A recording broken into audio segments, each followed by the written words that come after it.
WWE.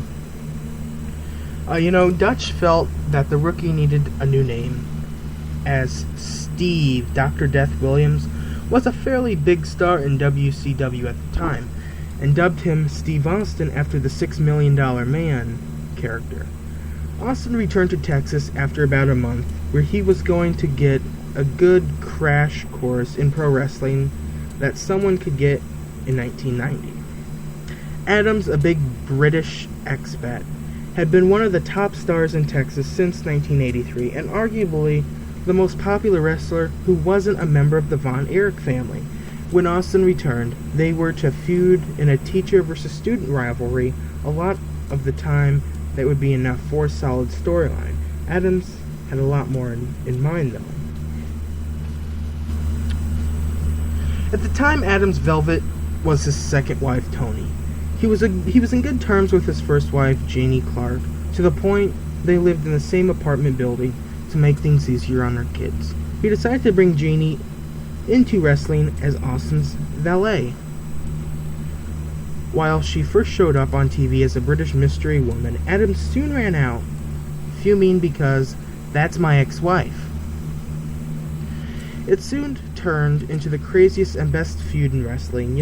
Adams was good enough to hide Austin's weaknesses, but Austin improved rapidly by working with Adams and having to keep all of their matches and his promos unique each time out. It was full of a sleazy tabloid ridiculousness that Austin bragging about having Adams' wives, wrestling boots as an old gift, and dog, Jeannie brand-shining old nude photos of Chris, mini catfights between the women, and so on. Unfortunately, though, the feud didn't get to have a proper ending, as the USWA pulled out of Dallas due to a legal dispute, and the feud fizzled out under the new promoters.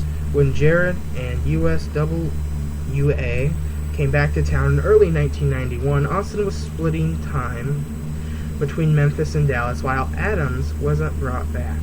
It was still enough for the program to place highly in most Feud of the Year awards for 1990.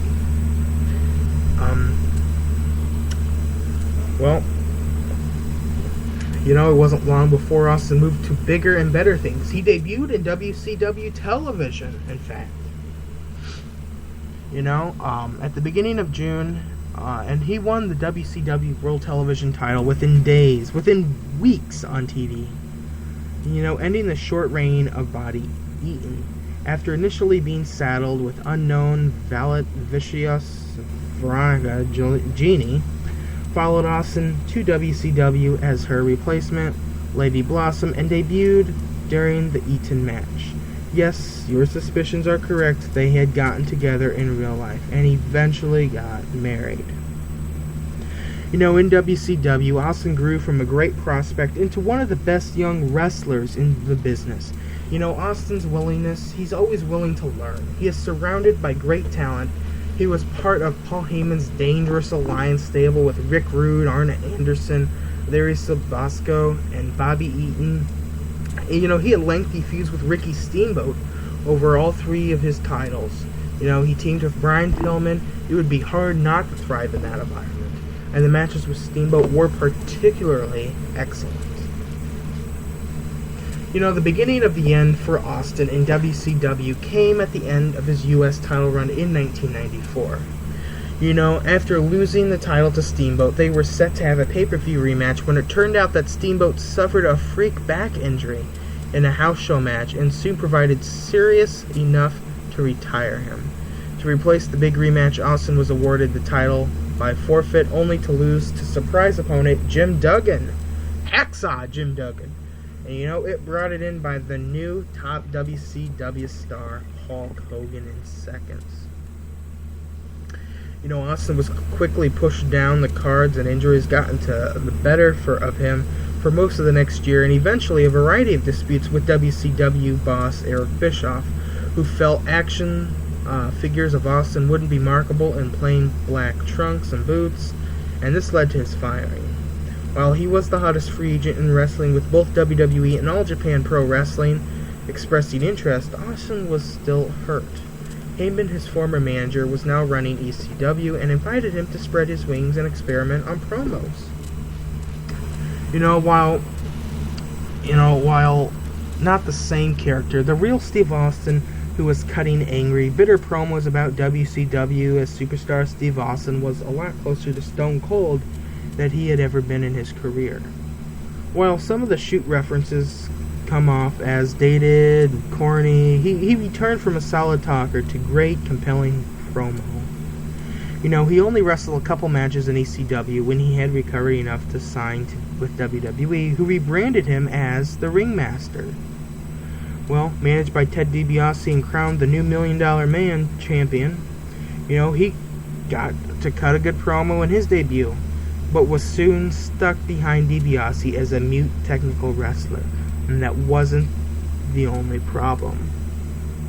For a very long time, he was the Ringmaster in WWE. His character wasn't really going anywhere at all. He was just sort of being thrown into this generic gimmick, and it was just absolutely wrong for Austin. But thankfully, Vince McMahon figured this out quickly. WWE sent Austin now an infamous list of cold-themed names that included Ice Dagger and Chili McFreeze. He was stewing over what to do one day when Jeannie pointed out his untouched cup of tea on the table. You better drink your tea before it gets stone cold. It immediately clicked in Austin's head, and the name change was made official in a match where on commentary Vince McMahon always used the full name Stone Cold Steve Austin to make sure it stuck with the fans. And this gimmick didn't stick, as Austin still didn't talk much, but the name sure did. You can guess where this is all going to lead up to. This is going to lead up to a big tournament of the year with Hunter Hearst Helmsley, and of course Stone Cold does win King of the Ring, and this is where Austin 316 debuts. You say John 316, well I say Austin 316, and that says I just whooped your ass. And that is where Austin 316 begins, and that begins a huge, great opportunity for Stone Cold Steve Austin. Huge pushes. Stone Cold will go on to battle Bret Hart at WrestleMania for the WWF title. Stone Cold, he may have botched up a few moves here and there, but, Stone Cold always did the best he could. And in 1997, you remember the infamous match between Owen Hart versus Stone Cold Steve Austin. It was the Intercontinental Championship back at SummerSlam. Then we moved on to sort of the Attitude Era. We moved on to Steve Austin. He stuns Vince McMahon for the very first time. And that is impressive because nobody else has done that to Vince. This is going to be Attitude. This is going to be the biggest part of Attitude Era at times. The McMahon and Austin feud. And of course, what better way to get involved in the Attitude Era than D-Generation X and WWE Hall of Famer Mike Tyson. That's right, Mike Tyson. Him and Austin are going to feud a little bit. And of course, we get Stone Cold Steve Austin versus Shawn Michaels at WrestleMania. This one, special guest referee match, boom. Shawn Michaels betrays Triple H. Mike Tyson betrays Triple H. We get all hell breaks loose in the ring.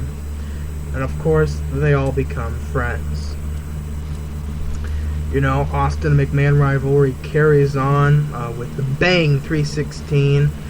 Stone Cold Steve Austin versus McMahon in a steel cage fight will go down. We get The Rock. After Stone Cold returns, he will rival with perhaps one of the next greatest WWE in-ring workers, The Rock. Rock versus Stone Cold Steve Austin.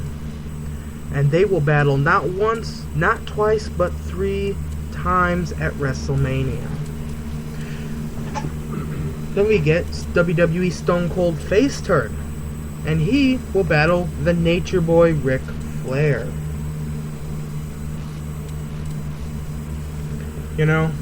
With all of the stuff that Stone Cold Steve Austin has done for WWE, especially in Attitude Era. He is by far one of the greatest WWE superstars of all time.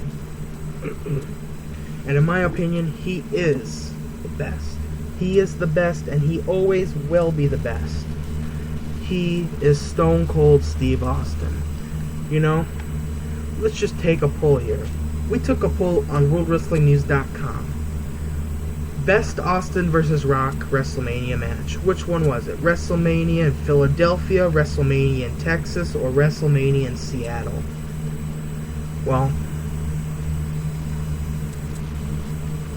without a doubt, the winner was WrestleMania 17, Houston, Texas. You know, Austin won. He won the title in turns. That was by far one of the greatest Rock and Stone Cold matches ever. And you know, Stone Cold, he although he's not with WWE right now, well, I suppose he is. He's under a Legends contract, but you know, he doesn't really do a whole lot of on-screen appearances. He certainly doesn't do any matches. You know, would we like to see Stone Cold back in the ring someday? Yes, we would. We would love to see it all happen. We would love to see Stone Cold battle, in my opinion, CM Punk. Polar opposites, hell of a feud that would bring. Just a hell of a feud. And you know, I remember a few years ago, CM Punk actually lectured Stone Cold Steve Austin about beer. And that is why it also touched upon us. We want to see Stone Cold versus CM Punk. We do. Well, you know, we can wish a lot of things. But the real question is, it could come down to money. It could come down to health. Health is the number one issue. Is Stone Cold Steve Austin healthy enough? He says yeah, and he will work as hard as to be able to fight at WrestleMania again. But, you know, it also comes down to Vince and how much he would be willing to give Stone Cold Steve Austin for this match. But, you know, you also got to think about, what if something does go wrong in the match? Because Stone Cold versus Owen Hart back in, I think it was 99, you know, Stone Cold Steve Austin, he took a head injury. And that almost finished his career. But what if something like that happened again to Stone Cold Steve Austin? That wouldn't be good. So those are the things you really have to take about in this count. But whether or not you hate him or you like him, you gotta respect Stone Cold Steve Austin. Well, we thank you for tuning in to the Ringside Podcast this evening. It's a hell of a show. Remember to tune in next week. We do the Ringside Podcast live every week. This Ringside Podcast is obviously our most successful podcast yet for the Ringside Podcast. We appreciate everyone for tuning in and listening to the career retrospective of Stone Cold Steve Austin. We would like to thank you for making us number one. We are the number one, without a doubt, the greatest professional wrestling website out there. And we thank you. We also want to remind you, thank you for tuning in to our other podcasts, like Ask WWN, our Official Statements podcast, and of course, coming up soon, Pipe Bomb! The podcast, our new podcast, Pipe Bomb, is going to be great. Of course, if you haven't seen it, it's our debut episode. It's only 15 minutes, but I promise you every podcast of Pipe Bomb from now on is 30 minutes. And remember that the Ringside Podcast is a complete full 45 minutes. And of course, Ask WWN is just a solid 5 minutes.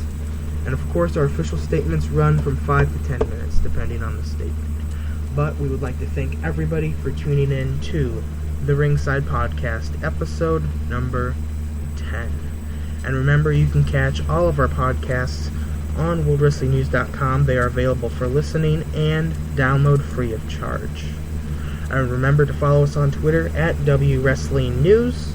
And This is Michael Burgess, the owner of WorldWrestlingNews.com, signing off. Thank you for listening.